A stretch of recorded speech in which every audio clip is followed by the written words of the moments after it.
everybody. I'm Chris from ECGN here. Today I'm joined with Pepe Romero Jr.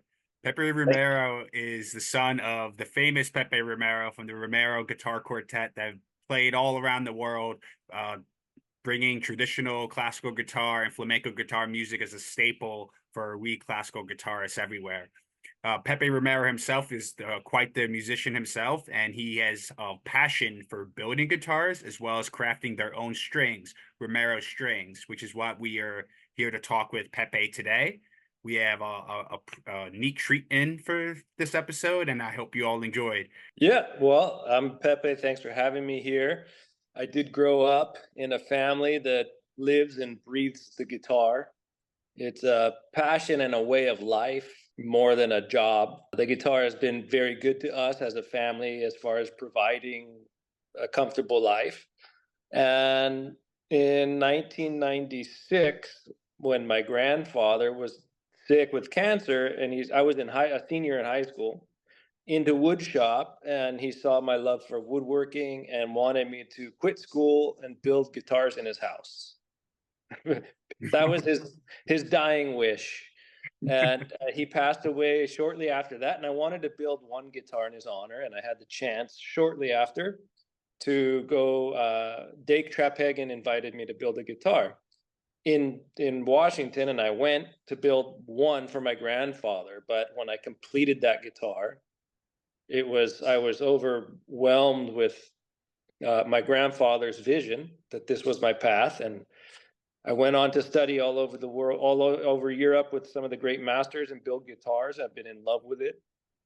I also build ukuleles and I went in 2011 to Hawaii with my wife and daughter, who was not yet 2. Fell in love with Hawaii and the island, and I started building ukuleles, which for me are like miniature guitars.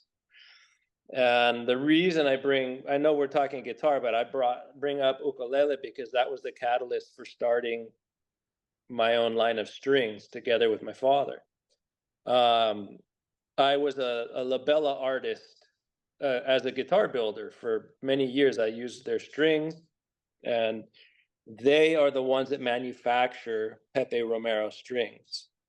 For ukulele, I was working with them to dial in a fluorocarbon ukulele set. And they sent me all these raw materials, and I found exactly what I wanted and felt like my instruments sounded much better with this set than any other set. But they, at the time, decided in the end they weren't going to deal with fluorocarbon.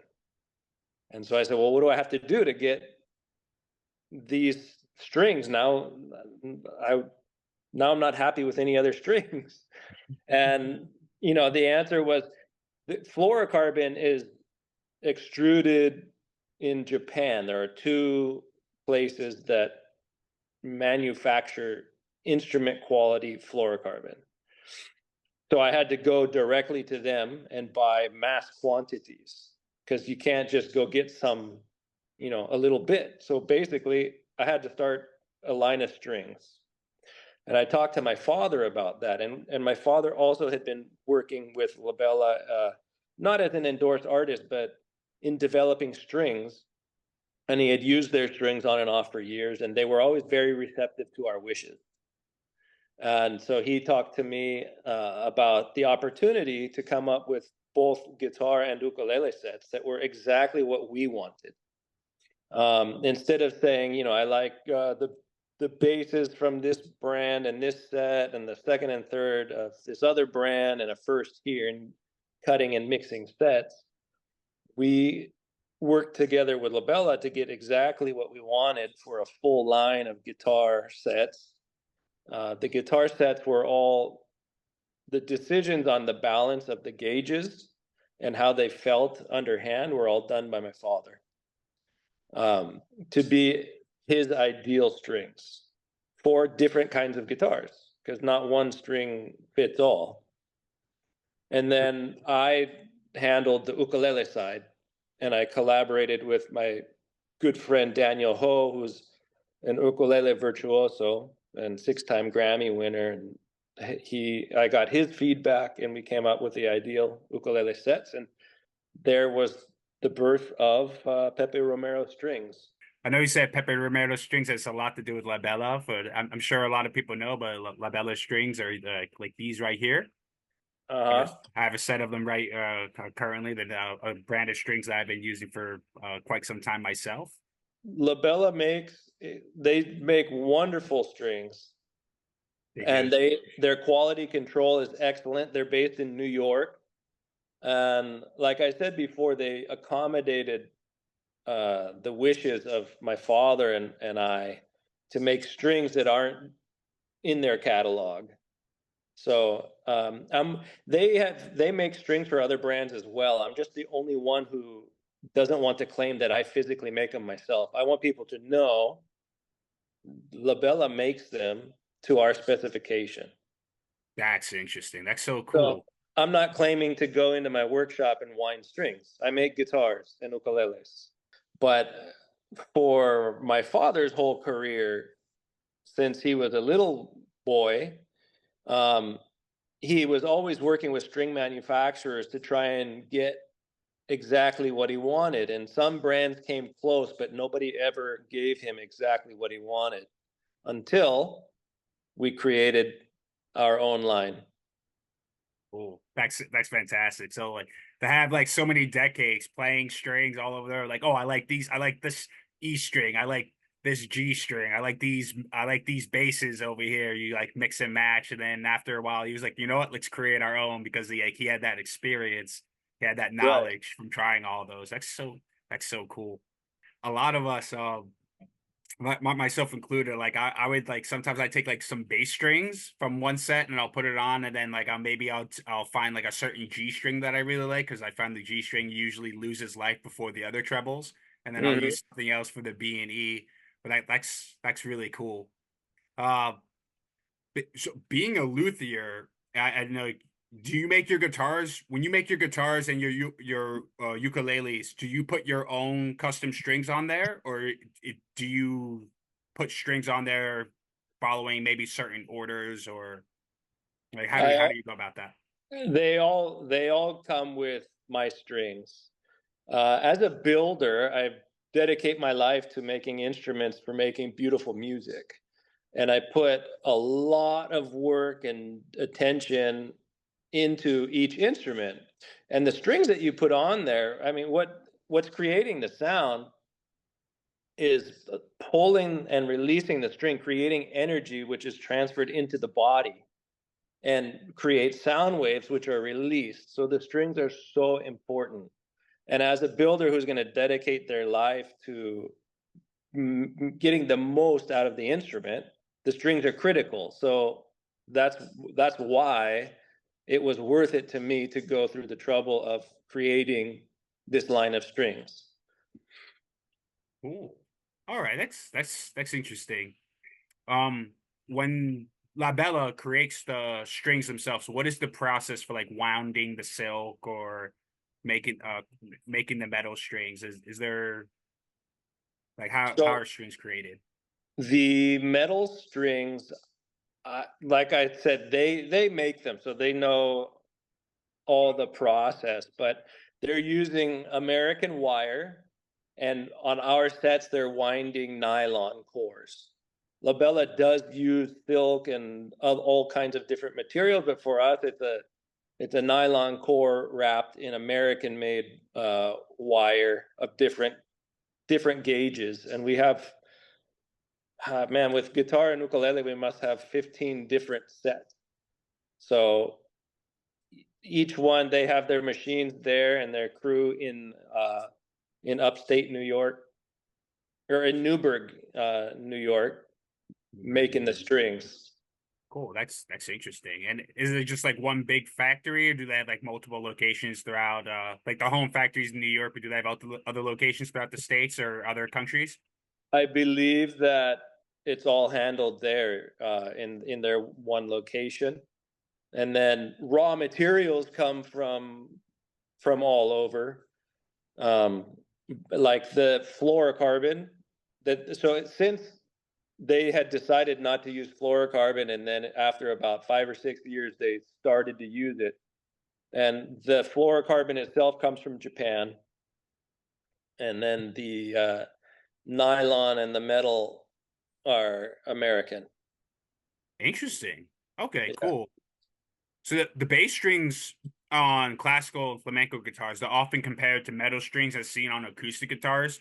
Now, I played acoustic guitars for a little bit. I usually use Elixir sets on my acoustic guitar. What are the subtle differences between like the bass strings between like a steel string and a nylon, if any? The steel string has a steel core, and the tension is way higher than nylon. So if you put a steel string on your nylon guitar, even just the basses, you're going to warp your neck and maybe mess up your bridge and top because it's not made to handle that incredible difference in tension. The nylon core has more flex and much lower tension. So the classical flamenco guitars are going to have nylon core in their basses, and the steel string guitars are going to have steel core in the basses, and Oh, they're not interchangeable. they aren't interchangeable. Okay, cool. Yeah. All right, that's interesting. So the steel strings have steel cores, and classical flamenco strings, they although the bass strings still have metal wrapped around it, the core itself is still nylon. Yes. Cool. Awesome. When it comes to the trebles, what do you do when finding the materials? Is there a particular silk or nylon, or are they a combination of many materials? I know you said there's like two things from that you get from Japan. Yeah, so the fluorocarbon is coming from Japan, and it's important to get the highest quality of extrusion. So when they make the fluorocarbon, they also use fluorocarbon for fishing line.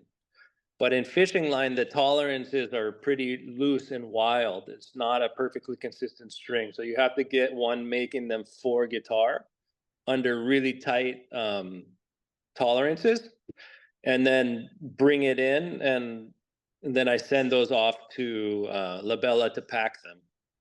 And then the nylon, they're sourcing themselves. What they're doing for us special with the nylon is we have a set of rectified trebles. Rectified trebles mean you send the nylon through a fine grinder and it gives a little texture to the string, much like my father's used for many, many years. It gives a brighter, more gut-like tone. And what Labella did for us versus what they were doing before, they used a finer grinding wheel so that there's still texture, which gives you more control over the release of the string under your finger, but has a reduction in noise on the left hand. If you don't release position between chords, you get a kind of a hiss. So they're sourcing the material, but they're treating them the way that we've asked them to treat it. Well, Pepe, thank you so much for like sitting and talking with me. This means like a lot for us. And Yeah, you my know, I pleasure. yeah, thank you. And I saw your uncle play in concert about 10 years ago at the 92nd Street Y, and he played this piece, and it's a piece that you can't like find online, but it was a piece that he said has been passed down from in your family's generations. And he was tapping on the guitar and stuff, and he was just sharing it was like a beautiful story. Um, That's it's my grandfather's Fantasia that he wrote when he was 15 years old, which would be around 1927.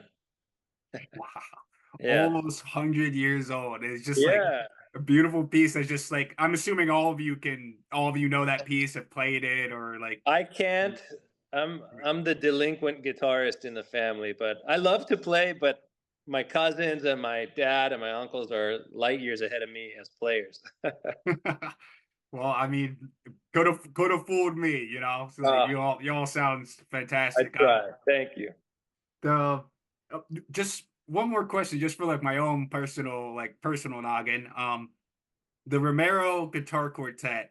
This is the you guys are on like the third iteration of that between your cousins and your dad and your uncles, or Yes. So the current configuration is my father, who's Pepe, my uncle Celine, and then my uncle's son Celino. That's Celine's son, and then Angel's son Lito. Lico. Okay, cool. Lito, yeah. So original quartet was my grandfather and his three sons, my dad and my two uncles. Mhm. And then I think it was 1990, Angel what left and Celino came in. And then in 1996, my grandfather passed away and Lito came in. Cool. Wow, that's so cool. And I imagine you guys just we get together for family gatherings. You just like all hanging around with guitar, enjoying good times, good stories. It's it's amazing for me as a guitar builder to have that incredible group of musicians who we also love each other and care about each other. So we're always wanting to push to become better.